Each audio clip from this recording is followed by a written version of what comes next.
Karibu katika episode ya 7 ya recap yetu. Kama bado hujatazama episode ya 6, basi hakikisha unagusa alama ya pop up inayotokeza juu kabisa upande wa kulia mwa screen wako ili tuweze kwenda pamoja. Hasa mtaalamu wetu anayefahamika kwa jina la Brown alipoamka na kugundua kwamba yuko na daktari ambaye alikuwa anamtibia kwa kutumia kapancha, vipini vinavyotumika kufanya tiba ya asili, na muomba kwa kuwa hazijui tiba hizi, basi alimkunja daktari, ila mara tu baada ya kumuona mfalme akajikuta amezimia tena. Daktari akatoa taarifa ya kushangaza sana, akasema bidada alikuwa amefariki kwa muda mfupi. Kila mtu alishangaa sana, lakini huko upande wa bidada Uwajin, yeye amemsubiria mfalme mpaka nyakati za usiku, mfalme bado hajatokea. Basi bidada Uwajin akatoka na kwenda kukutana na mwanamama mmoja anayefahamika kama Dauja, na akaanza kumwambia kwamba nashangaa leo mfalme tulipanga tukutane naye ila sijaonana naye. Wakati huo mfalme yuko kumsimamia bidada anywe uji kwa sababu bidada alikuwa na hali mbaya. Kwa hiyo mfalme akairisha kuelekea kule kwa bidada Uwajin. Na mfalme kila akikumbuka namna alivyokuwa anamfanyia vibaya huyu bidada, anajisi yatia sana. Hasa taarifa zikawa zimemfikia Marikia ambaye ndiye anampendaga sana yule bidada kwa sababu anampikiaga chakula kitamu, na alijua tu kabisa ni nani ambaye yuko nyuma ya hili tukio la bidada kuweza kuanguka. Na alisema wazi kabisa kwamba mtu atakayekuwa anahusika na hili tukio atakuwa sio mwingine zaidi ya yule Dauja ambaye muda mwingi anashinda sana na Uwajin. Na kumbe vile vile alivyokuwa amewaza, na ni kweli kabisa, Uwajin alikuwa amekishakutana tena na ule Dauja na wakaendelea kufanya tena manyanga kuhakikisha kwamba wanampiga tena bidada na kimbola kingine mpaka afe. Marikia bila hata kupoteza muda, moja kwa moja akatimba huko ambako huyo Daujin anapatikanika, na alimkuta bidada Uwajin wakiwa wanafanya tambiko. Akasema, nyie mnafanya tambiko gani hili? Wakaanza kusema, tulikuwa tunafanya tambiko la kulinda ufalme, tunauombea ufalme, ndio hilo tambiko ambalo tunalifanya. Akasema, mbona mna hofu sasa wakati mnafanya tambiko zuri? Lakini Marikia akasema, mpango wenu naujua, na huyo mnayetaka afe ameweza kuamka tena. Brown yuko hai. Sasa huyu mchawi alishangaa sana, inakuanaje Brown awe hai? Kwa sababu kimbola ambacho walikuwa wamempiga alipaswa awe amepoteza maisha kabisa. Hasa mwamba Byang yule ambaye anampenda sana bidada Princess aligundua kwamba huenda pia kuna vitu vilikuwa vimetegwa katika chakula, na walikwenda kupeleleza na walikuja kugundua kwamba kuna sumu ambayo ilikuwa imewekwa katika chakula ilikuwa inasababisha bidada aweze kuzimia nyakati hizo. Lakini pia hata kifo cha mfalme aliyepita kilisababishwa na aina hiyo hiyo ya sumu. Kwa hiyo inaonekana kwamba waliopanga kuweza kumwangamiza bidada ndio hawa wanaohusika katika hili tukio la kumwangamiza mfalme aliyepita. Na Marikia akatoa adhabu na kusema kwamba hao wote wanatakiwa kuadhibiwa kwa sababu yanafanya uchawi mbele ya ufalme. Basi haraka sana akawa anaomba msamaha, tulikuwa tunafanya uchawi mzuri lakini tusamee, lakini akaambiwa kwamba adhabu lazima iwapate. Lakini muomba Byang, kumbuka kwamba anampenda sana bidada Brown, akawa ametimba katika chumba chake na kumkuta mfalme ameketi kando. Akasema, nahitaji kumchukua huyo princess haraka sana, anatakiwa kumpeleka sehemu salama kwa sababu hapa si sehemu salama. Sasa mfalme ni kama alikuwa amevukiwa sana mipaka, yani kuingiliwa mpaka katika chumba chake katika mambo yake. Lakini Byang akasema hii sio sehemu salama kabisa kwa huyu bibie kuweza kuishi hapa kwa sababu anaandamwa na maadui ambao wewe unashirikiana nao, tena unashirikiana nao kwa ukaribu sana. Mfalme akaagiza walinzi kuweza kumzuia mwamba Byang, lakini ghafla tu akajikuta yeye ndo ananyoshoa upanga na kuambiwa kwamba hebu tuliza mshono, tulia kwanza bibi dada abebwe hapo afu ukaze. Na moja kati ya kosa kubwa sana ambalo linafanyika ni kitendo cha kumnyoshea mfalme upanga, kwa sababu hiyo inamaanisha alama ya upinduzi. Mfalme akachomoa upanga mmoja afu akamwambia jamaa kwamba ukiendelea tu kumchukua bibi dada ndakata shingo yako, subutu kumnyenyua hata kidogo. Hasa mwamba Byang akabaki anashangaa sana, imeanza lini, tokea lini mfalme aanze kumjali bidada Brown wakati alikuwa anampotezea sana tu. Afu hapo akawageukia upanga wale walinzi akasema, hivi nyie ni wanajeshi wangu wajinga wakubwa nyie, mnasubutuje kunyoshea mimi upanga? Na akamwamuru Byang haraka sana kuondoka katika ufalme huu asionekane kabisa. Lakini mwamba Byang akasema kwamba hata mimi mwenyewe haya yote nayafanya kutokea kwa wakubwa ambao ni wakubwa zaidi yako. Mfalme akataka kujua ni nani huyu ambaye ni mkubwa kuliko mfalme. Hasa natoa amri kwamba huyu ni mke wangu mimi na hakuna mwenye ruksa ya kuweza kumgusa kuanzia sasa hivi. Naomba bidada abebwe na apelekwe katika nyumba yake haraka sana. Lakini licha ya kwamba bidada alipelekwa katika nyumba yake, bado tu mwamba Byang alikuwa amemfuata bidada mpaka huko. Alafu wakati bidada amelala akaanza kukumbuka mambo mengi mazuri aliyokuwa anataka kuyapitia na akatamani kumkisi lakini akairisha. Lakini naye mfalme akamfuata bidada Uwajin akamwambia kwamba nakutahadharisha sana, usisubutu kugusa chochote kile kinachomhusu yule bidada Brown kwa sababu ni hatari sana kwa hizi siku za hivi karibuni. Na mfalme akaomba samahani sana kwa kukawia kuja kumtazama kwa sababu bidada Brown alikuwa ameanguka, kwa hiyo amechelewa kufika hapa maeneo yaliyopanga kukutana. Huku upande wa pili bidada amelala hajitambui kabisa, lakini mijadala ikawa inaendelea mbalimbali katika eneo la ufalme, na mfalme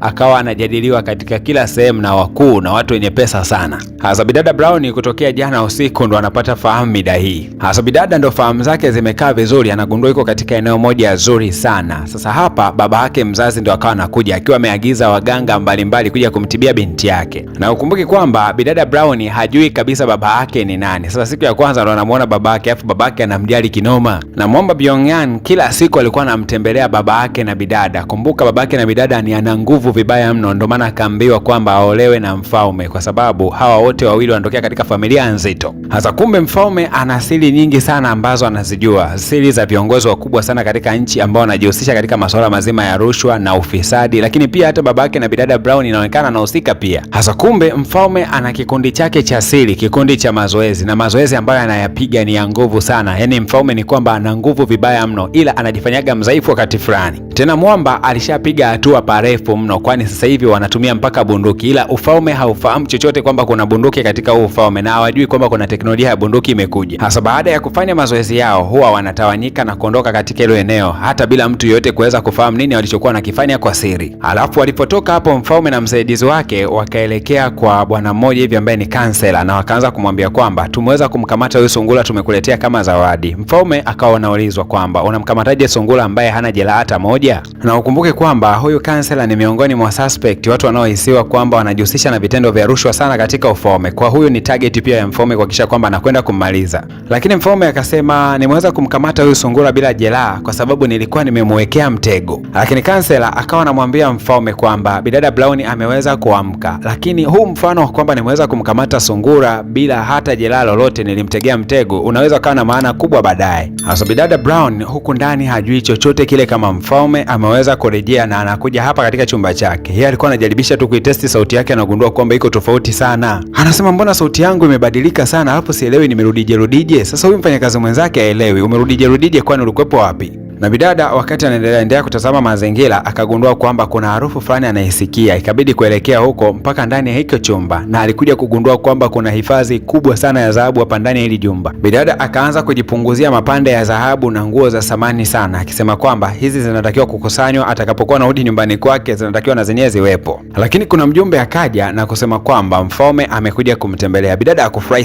kabisa kuweza kuona kwamba mfalme anakuja kumtembelea katika haya maeneo. Licha ya kwamba bidada Brown alionyesha kukasirishwa sana na mfalme, lakini mfalme hakujali kabisa jambo lile, kwani alikuwa amekuja na bunch of flower, yani kibunda fulani hivi cha maua. Na bidada akawa anasema unaletea maua, mimi nimekuwa nyuki. Akaanza kuyapiga yale maua, lakini kila anavyoyapiga huwa sauti mbili zinajitokeza. Kuna sauti ya kwanza na sauti ya pili ambayo hata mwenyewe haielewi. Hasa mfalme kabaki anashangaa, unayapigaje maua yangu ambayo nimekupatia kama zawadi? Lakini dakika hizo baba yake na bidada Brown akawa ametimba katika hilo eneo, akamsalimia mfalme kwa heshima kubwa sana. Bidada Brown akawa ameondoka na mfanyakazi wake kuelekea katika lile eneo la hifadhi ya dhahabu, na baadaye wakawa wamekusanyika katika eneo la kujipatia chakula pamoja na mfalme akiwepo. Sasa baba yake na bidada anamheshimu sana mfalme, ila mfalme alikuwa akitazama mali nyingi ambazo zipo katika hili eneo. Hasa mfalme akawa anaomba kuweza kutoka na bidada waende wakapiga story nje ya nyumba, lakini bidada akawa na mapepe sana, yani kama vile hataki kabisa maongezi. Mfalme akaanza kuminya mkono kwamba anahitaji tutoke tukaongee bana, na mfalme akawa ametolewa pale kupelekwa katika vyumba vyenye art mbalimbali za michoro. Lakini wakati huo aliona wafanyakazi wako busy sana katika hili jumba, yani ni kana kwamba hapa watu wanapiga kazi usiku na mchana, ndio maana huyu mzee ana pesa mno. Hasa mfalme yeye anaonyeshwa hapa akaanzidi kupeleleza ndani ya hili jumba, anapeleleza mpaka maeneo ambayo hayamhusu, kitu ambacho hakikumfurahisha kabisa baba yake na bidada Brown. Na wakati mfalme anaendelea kuchunguza hapa ndani, aligundua kwamba kuna chumba kingine cha siri ambacho kiko katika haya maeneo, na akaanza kuuliza usalama wa bidada utakopo vipi katika hili jumba? Je, kuna kuaga na walinzi? Lakini huyo mzee akasema walinzi wanaweza wakawepo au wasiwepo, itakuwa ni siri yangu tu hiyo mfalme, wala usihofu. Lakini mfalme akasema sio siri yako kuwa na walinzi au kutokuwa nao, nataka nijue unakuaga na walinzi ili nijue kwamba namwacha hapa Malkia na mikono salama.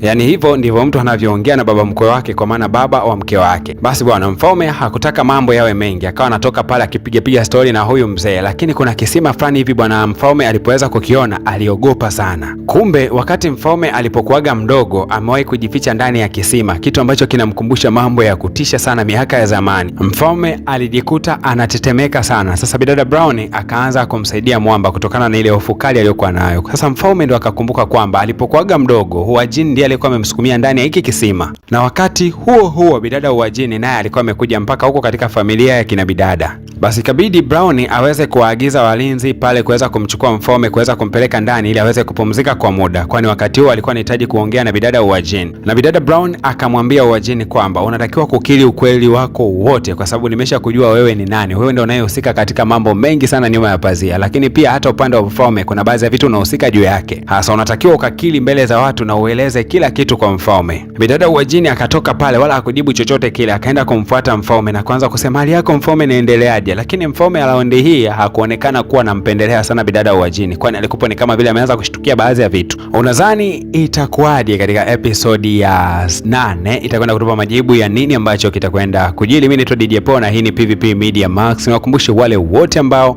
wana vipaji vya kuigiza, unaweza kanicheki kupitia namba yangu za simu kama unaweza kuziona chini ya screen yako hapo, ili kuweza kupata utaratibu kamili namna gani unaweza kujiunga nasi katika kundi letu la sanaa lilopo Goba njia 4 Dar es Salaam.